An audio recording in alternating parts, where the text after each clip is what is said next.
خٹک قبیلہ پختون قبائل میں بہت منفرد شہرت رکھتا ہے۔ اس کی دو بنیادی وجوہات ہیں۔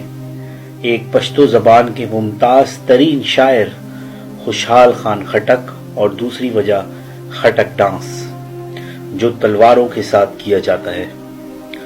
خوشحال خان خٹک وہ مشہور و معروف شاعر ہیں جن کی اشعار کی تعریف خود شاعر مشرق ڈاکٹر علامہ محمد اقبال نے کی۔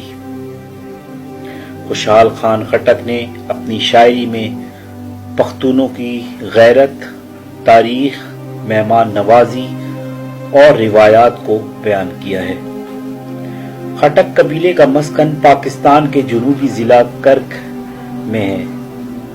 کرک میں ایک علاقہ ہے جسے ٹیری کہا جاتا ہے۔ وہاں سے خوشحال خان خٹک بابا کے پردادا اکبر خان ہجرت کر کے نوشیرہ کے علاقے سرائے میں اپنے اہل و عیال کے ساتھ آباد ہوئے تھے۔ سرائے کو اب اکوڑی کہا جاتا ہے۔ اکوڑی خوشحال خان خٹک بابا کے دادا کا نام تھا۔ اکوڑی کی وجہ سے خٹک قبیلے کی ایک شاخ کا نام اکوڑا خٹک پڑا۔ خٹک قبیلے کا تعلق بھی افغانستان سے ہے اور ان کے آباء و اجداد ہجرت کر کے پاکستان آئے۔ چونکہ خٹک قبیلے کو صرف خوشحال خان خٹک بابا سے منسوب کیا جاتا ہے جو ٹھیک نہیں، مگر یہاں بحث کی قطعاً ضرورت نہیں کیونکہ خوشحال خان خٹک بابا کی اولاد کو ہی خٹک قبیلے میں شمار کیا جاتا ہے، اسی وجہ سے انہیں خٹک بھی کہا جاتا ہے۔ اب یہ بھی جان لیتے ہیں کہ خٹک کے معنی کیا ہیں۔ خٹک پشتو لہجے میں مٹی کو کہتے ہیں۔ چونکہ خٹک قبیلے کا پیشہ کھیتی باڑی تھا اور آج بھی کافی حد تک ہے، خٹک قبیلہ زراعت پیشہ ہونے کی وجہ سے خٹک کہلایا اور کھیتی باڑی حضرت آدم علیہ السلام کا بھی پیشہ تھا۔ خٹک قبیلہ پاکستان میں آبادی کے لحاظ سے بھی منفرد مقام رکھتا ہے۔ پاکستان کا ضلع کرک پورا خٹک قوم پر مشتمل ہے۔ کرک کے علاوہ نوشیرہ میں بہت بڑی آبادی خٹک قوم کی ہے۔ کوہاٹ اور اٹک میں بھی خٹک قبیلہ آباد ہے۔ خٹک قبیلہ تعلیم کے لحاظ سے پختونوں میں نمایاں مقام رکھتا ہے۔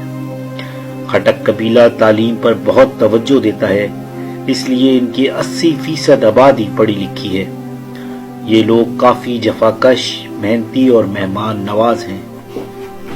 خٹک قبیلے کے زیادہ جوان پاک فوج کی ملازمت کو ترجیح دیتے ہیں۔ اسلم خٹک، پرویز خٹک معروف سیاستدان ہیں اور پروفیسر پریشان خٹک ایک اچھے شاعر ہیں۔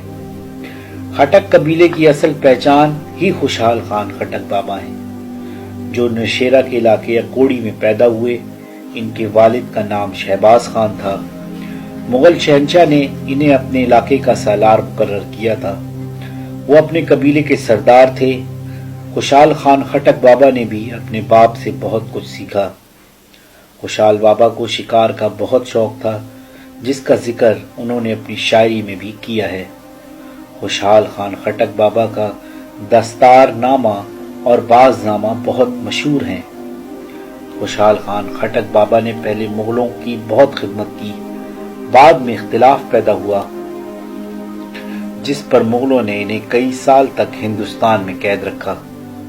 قید کے دوران خوشحال خان خٹک بابا نے دستار نامہ تحریر کیا۔